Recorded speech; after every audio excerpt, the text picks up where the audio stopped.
Fala galera, domingo 26 de abril, são 10 para as 10 da noite. YouTube é tudo gravado, mas acho que eu vou ter sempre essa preocupação de mostrar para vocês quando que eu estou fazendo os vídeos. Esse é o primeiro vídeo de conteúdo do canal depois das boas-vindas. E deixa eu fazer até uns agradecimentos aqui antes de entrar no conteúdo. Peguei aqui uma colinha, aliás, uma confissão aqui.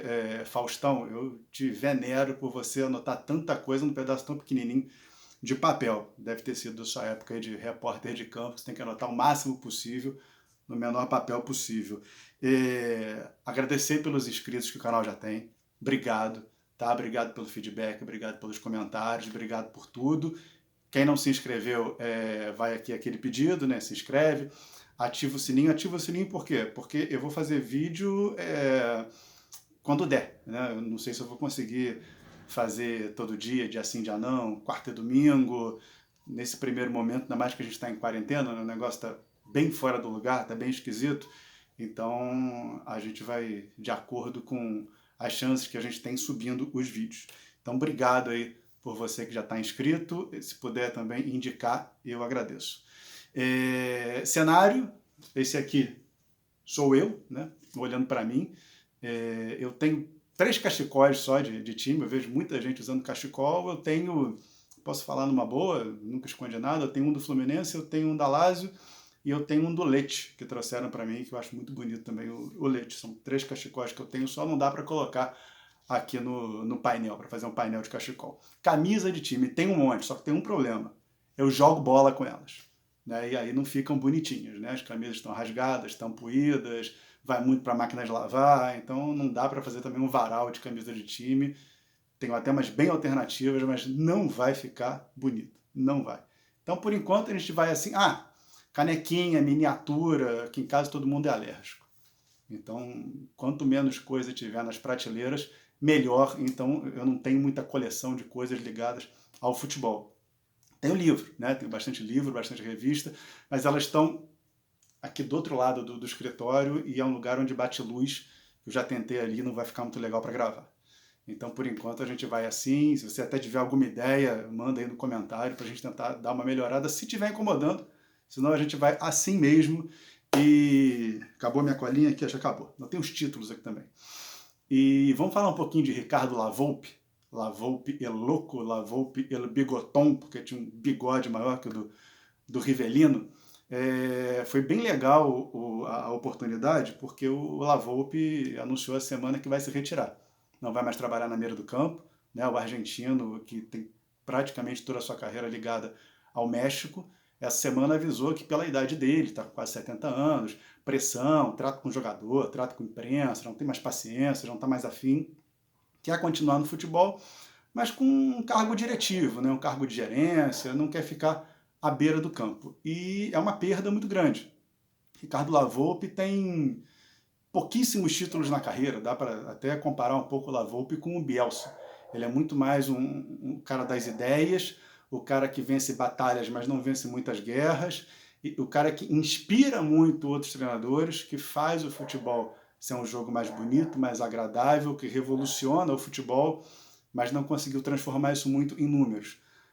Lavolpe tem o título pelo Atlante, o título do mexicano de 92 para 93. Eu vi esse jogo anteontem. Aliás, essa quarentena é ótima também para isso, né? Você consegue ver muito jogo antigo que você não tinha muito tempo de ver. Ontem eu vi Atlante e Monterrey.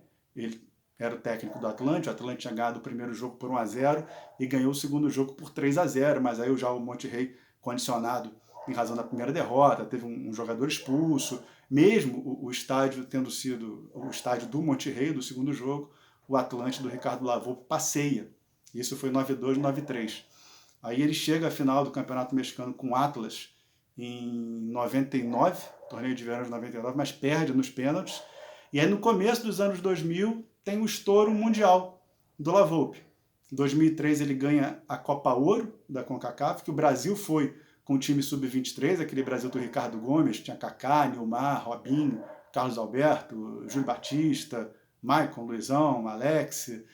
E no ano seguinte ele ganha o pré-olímpico de 2004, também com a seleção mexicana, e por ter conseguido ser o campeão da Copa Ouro, ele vai para a Copa das Confederações de 2005.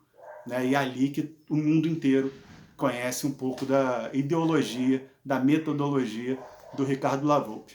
2005 é o ano que o Brasil ganha a Copa das Confederações, antes da Copa da Alemanha, com aquele time que tinha o quadrado mágico, né? Então, 2005 ficou muito na cabeça do Brasil, mas temos que lembrar que o Brasil perde do México na primeira fase. O Brasil perde do México de 1-0. O México empata com a Argentina, perde na prorrogação, na semifinal, e empata com a Alemanha, perde nos pênaltis na disputa de terceiro lugar. Então são aquelas miudezas do jogo que tiram um título ou outro do técnico, como aconteceu também em 99 com o La Volpe, que ele perde o Campeonato Mexicano também nos pênaltis.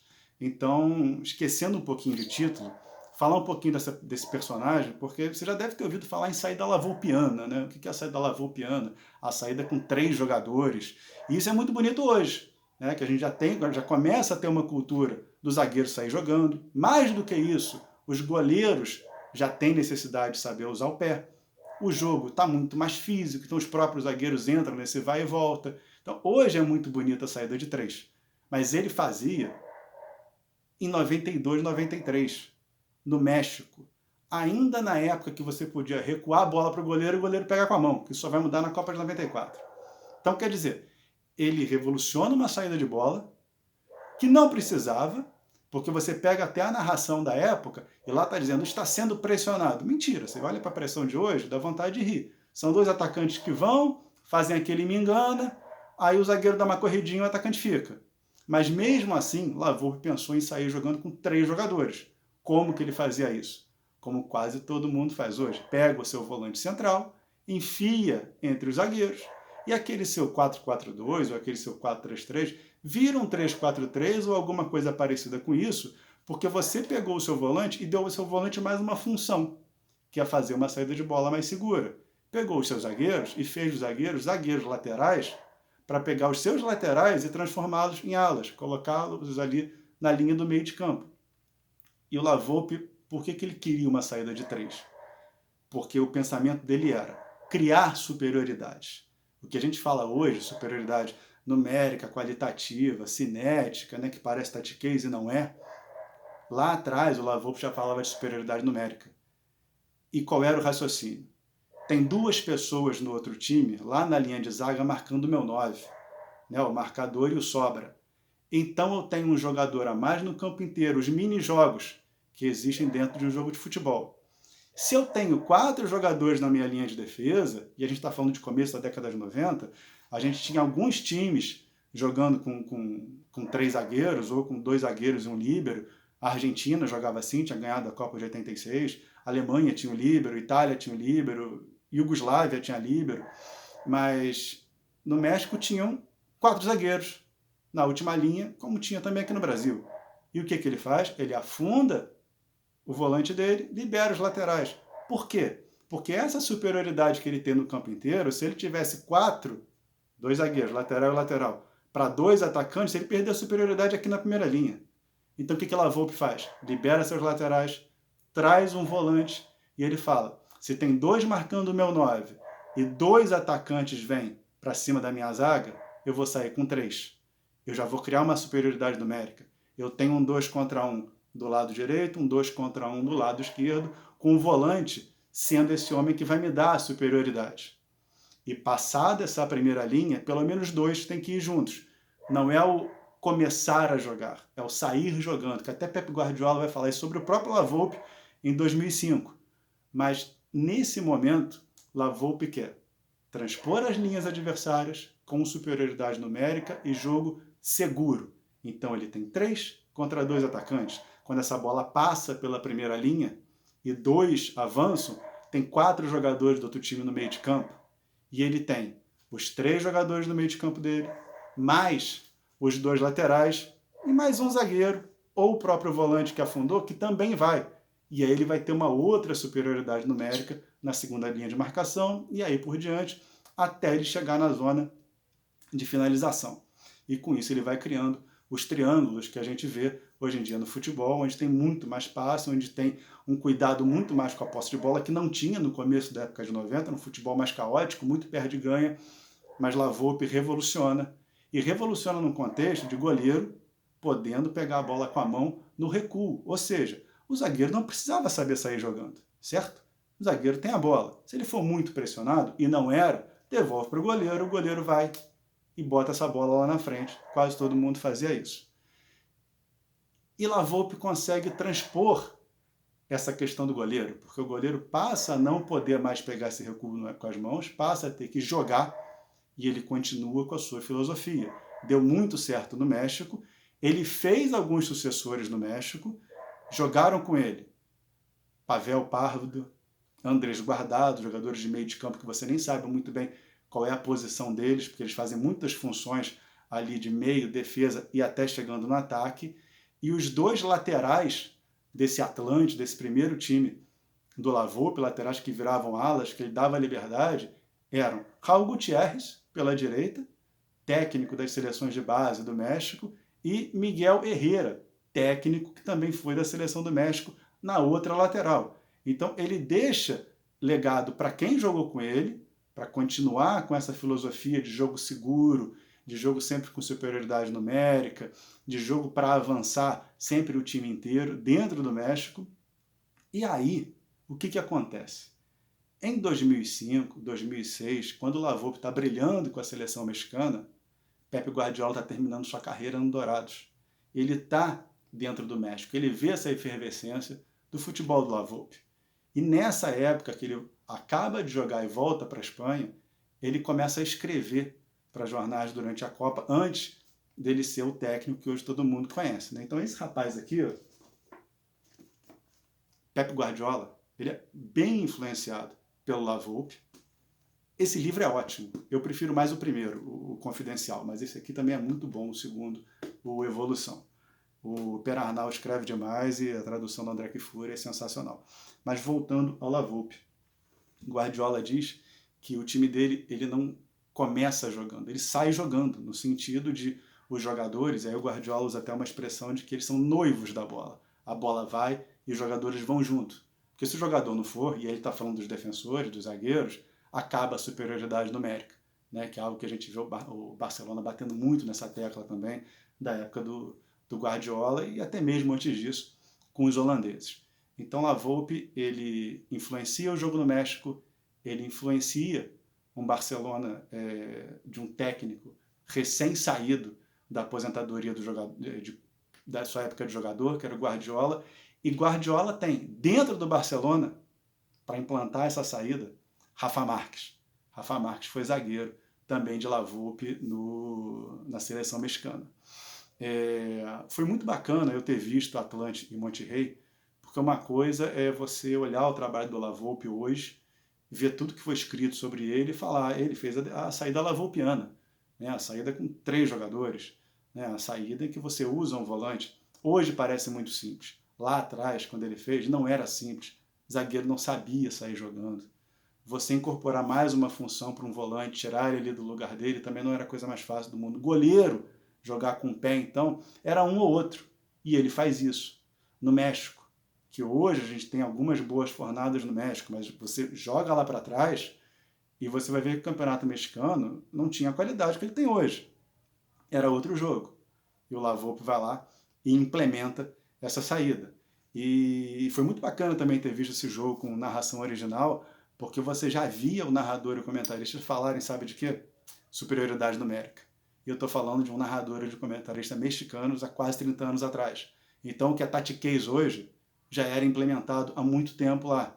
Sabe? Para a gente ver como que uma palavrinha ou outra ali, que parece um estudo muito grande, mas não é, incomoda a quem quer ficar no raso, quem quer ficar na superfície. La Volpe não queria. E quem fazia os jogos dele tinha que entender, para poder passar para quem está em casa, o que era aquilo que estava sendo feito em campo. Foi feito na década de 90, foi feito no começo dos anos 2000, depois da Copa de 2006, La Volpe estoura, e aí vai treinar na Argentina, seu país, né? La Volpe é argentino. É engraçado porque na Argentina, Bilardo volta a jogar com 3 zagueiros na Copa de 86, só que era um técnico mais defensivo, mais pragmático, e você vai perguntar para o La Volpe quem é o técnico argentino que o inspira, ele vai falar César Menotti, e não Bilardo. Então, para você ver como é que uma coisa é a tática, outra coisa é a ideia de jogo, o que o técnico quer fazer efetivamente dentro de campo. E La Volpe queria um time ofensivo. La Volpe queria um time que atacasse muito, de maneira segura, por isso ele pensava nas superioridades, mas queria um time que jogasse para frente. E aí ele marca a época, não pelos títulos, não pelas grandes vitórias, marca a época por ter sido um técnico que pensava à frente dos outros. E por ter sido um técnico assim, obviamente, nem tudo são flores, né? Quando ele vai para a seleção, na sua melhor época, ele deixa de fora Cuauhtémoc Blanco, que talvez fosse o jogador mexicano mais inventivo, mais talentoso. E na época de jogador, ele tinha problemas também com Hugo Sánchez, né? Que é outra lenda do futebol mexicano. Né? Assim são os gênios, né? Não é muito difícil, aliás, não é muito fácil lidar com eles, né? A cabeça pensa de uma maneira diferente. La Volpe nos deixa, né? Agora vai ser diretor técnico, alguma outra coisa, mas ele deixa um legado muito interessante, muito bacana. A saída de 3 hoje, que muita gente faz, começou com ele lá atrás. Essa história do volante voltar e lateral subir, que hoje é um negócio que é quase uma rotina em muitos times. Era ele que fazia 30, 40, 50, 100 vezes até irritar o jogador, até ele se irritar e ter essa fama de louco. E ele deixa esse legado. La Volpe para de ficar ali na beira do campo, mas eu queria fazer aqui essa homenagem para o La Volpe e até instigar você a ir buscar mais os jogos e entender como que o futebol que a gente joga hoje tem muita ligação com o futebol lá de trás, mas não é a mesma coisa. Muita gente diz que o futebol é cíclico, que ele vai reaproveitando. Guardiola se diz um ladrão de ideias. O Rodrigo Belão, um amigo meu, técnico, hoje na base do Atlético, ele costuma dizer que o futebol é uma espiral. Você vai revisitando as coisas sim, mas ele anda para frente. O cíclico não sai do lugar. O futebol é uma espiral. Então eu meio que incorporei isso para mim. Obrigado, Belão. Futebol é uma espiral. A gente vai ver conceitos sendo revisitados sempre, mas sempre dentro de contextos. Eu estou falando aqui de algo que foi feito na década de 90, sem recuo, com jogadores colocando a bola sempre em disputa muito fácil, não tinha a questão da posse que a gente tem hoje, não tinha a questão de você jogar a bola para trás e refazer o jogo, não era muito para frente, era muito vertical no Brasil, no México, na Europa, em grande parte do mundo, e teve esse argentino com a vida quase toda no México, que influenciou o México para sempre e deixou também algumas sementes plantadas no futebol no mundo. Tá bom, galera? Ricardo La Volpe não é mais técnico, mas como ele deixou de ser técnico logo no comecinho aqui do meu canal do YouTube, e eu gosto muito de sempre pensar a questão tática do futebol, o que foi feito lá atrás, o que influenciou hoje, o que não deu certo, o que passou a dar certo, quem é o pai de tudo, quem fez primeiro, eu não podia deixar de falar de Ricardo La Volpe para vocês. Tá bom? Deixa eu dar mais um recadinho. Eu tenho feito algumas lives nesse período de quarentena e vou colocar no YouTube as mais legais, o mais interessante que eu consegui achar, que eu consegui efetivamente que as pessoas me deem para eu colocar também aqui no canal. Eu fiz uma live, inclusive, com o próprio Belão, que é uma live que fala muito da questão tática, fala muito da base do jogador, que eu quero trazer para cá, devo trazer algumas outras. Não vão ser conteúdos que eu vou gravar aqui sozinho em casa, são conteúdos que já foram para o Instagram, já foram para outros lugares, mas eu faço uma playlist separada, quem tiver afim pode ver ou rever, quem já viu no Instagram, mas o que eu fizer fora do YouTube, eu puder trazer para cá, fiquem tranquilos que eu vou tentar trazer, tá bom? Obrigado! Esse foi o segundo vídeo aqui do canal.